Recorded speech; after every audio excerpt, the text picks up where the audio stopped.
So let me ask you this. Imagine, Gustav, that you are walking in the woods.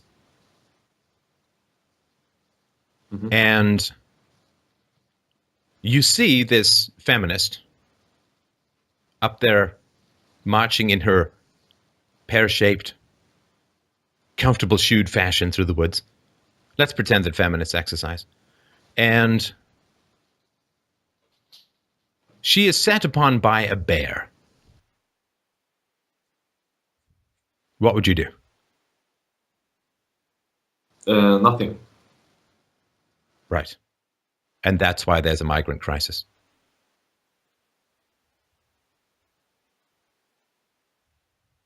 Because, what do you mean? I'm not blaming you. Well, I'm not saying it's your fault. That's why there's a migrant crisis. Because I think you said the feminist, right? Not just a normal person, the feminist. Yeah, because I don't want to short circuit you by asking if your mother was being attacked by a bear, so we'll just make the other feminist the stand-in. Okay. That's why there's a migrant crisis, because the women have become so unappealing that men don't want to defend them. Yeah. Because women have become so negative, bitchy, and hostile. Or, if they're not doing it, they're standing idly by while the man gets mauled by the ninth wave feminist daemon from hell. That life, men exist to protect women. Men exist to protect women. Societies survive. Why? Because men want to protect women. We want them to be comfortable, so we invent air conditioning. We want them to be dry, so we make roofs. We want them to be warm, so we make fire. We want them to be moving comfortably, so we build cars. We want to keep them safe, or we get our eyeballs blown out by shrapnel. Society exists, technology exists, comfort exists, civilization exists, art and music and movies exist. Because we want to save and please and woo and win women. And now that is eroding. Well, now women have married the state. Now women have married the state and men are their slaves. Yeah. Slaves don't fight to keep the civilization. Tax cattle don't fight to keep the farm going.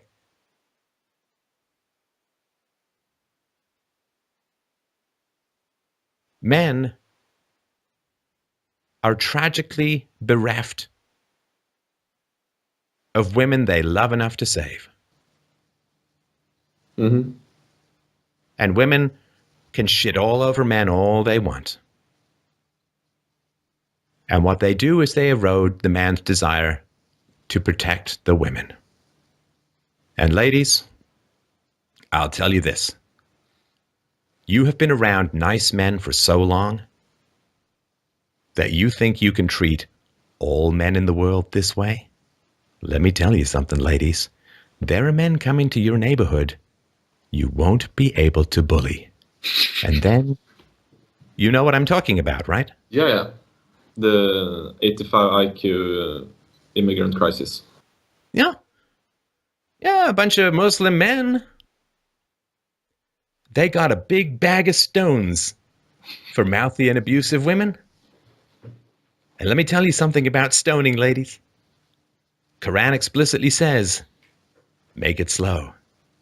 Don't use rocks so big that the woman dies immediately. Take your time. Make it a languid exercise in slow, tortuous death. And so it is the most tragic of all circumstances. I don't know if you've ever felt this in your life, Gustav. I know I have. That nice people finish last. And Western men are really, really nice. Western, white, European men, really, really nice. Just had a long chat with a Swedish lady about this, so we're going to publish that probably next week. And don't you just hate the idea that being nice means you just get bullied and pushed around? That being nice and conciliatory and caring about and being sensitive, that just sets you up as a big target to be pushed around and bullied. Well, Western men have put up with it for a little over 2 generations now. And what's happened is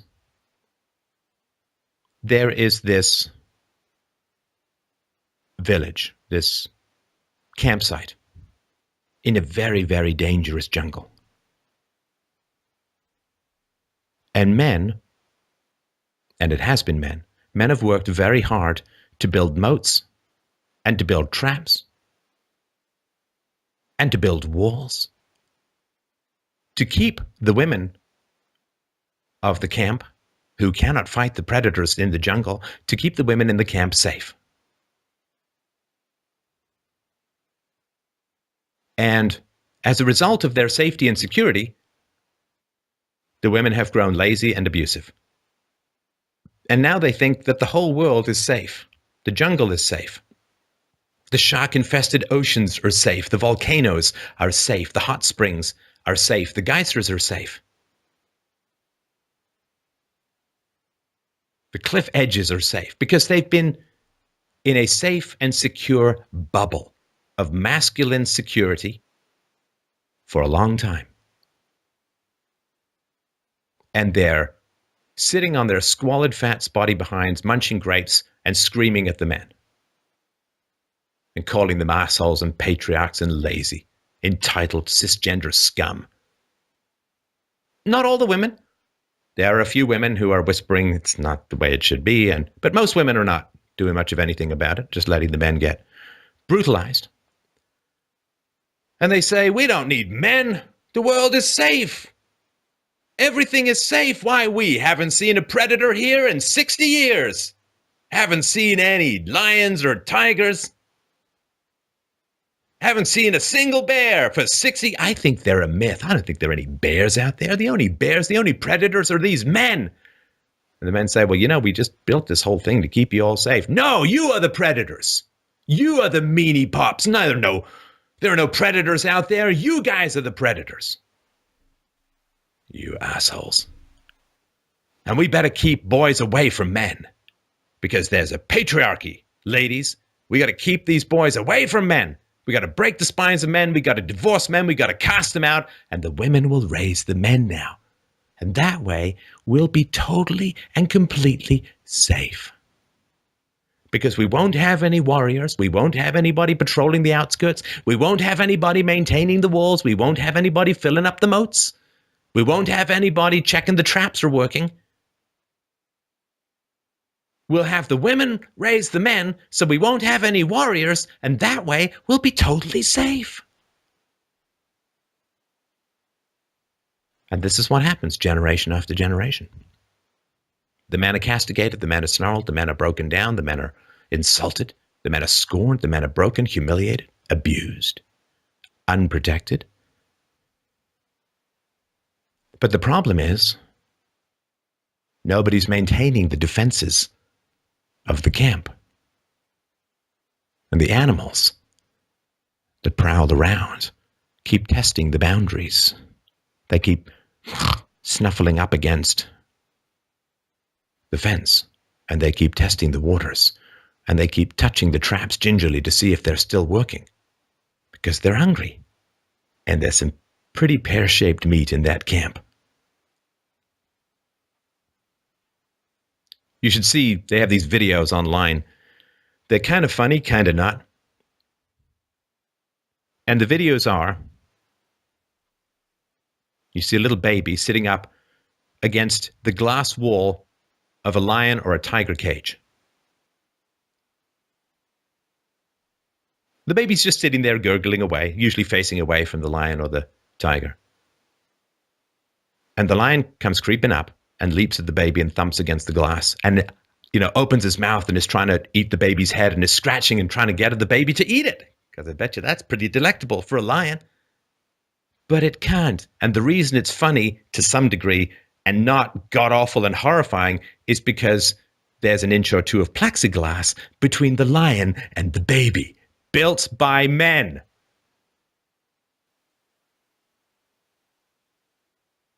And what's happening now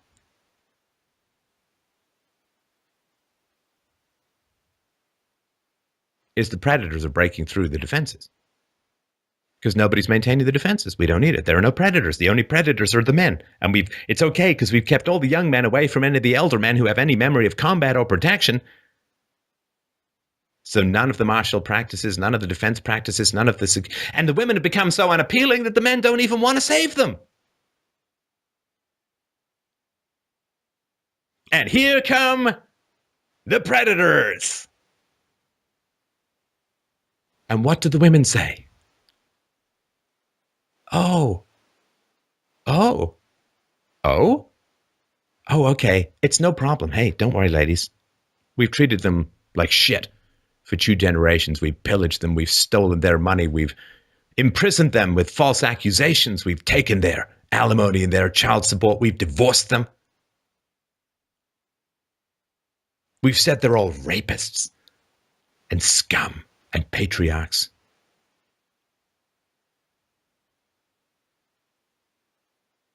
But don't worry, ladies. All we'll do is we're going to shame them in defending us now. Now, here's the funny thing about shame. Shame doesn't work if you don't accept the premise. So when these predators coming through, and no, I'm not talking about that Nashville hockey team. When the predators come through, the women are all going to hoist themselves off their gender studies hammocks, and they're going to scream at the men, "Man up! Protect us! Save us! We need you!" But they're not going to admit they need you. Actually, they probably won't even say that. A real man would save us. Real men?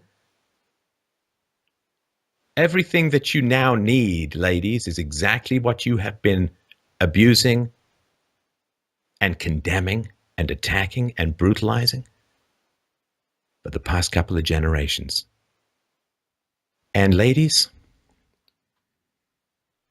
if you want to be saved, you might want to be a little bit more complimentary to men.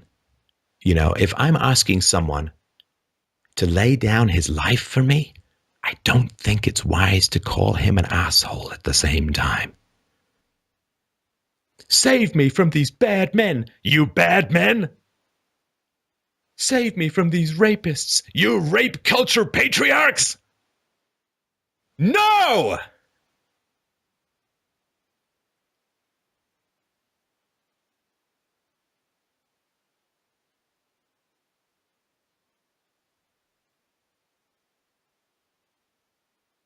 And all that's left is bones and fat lions.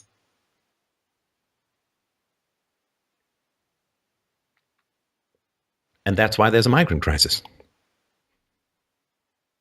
And I apologize for insulting the lions.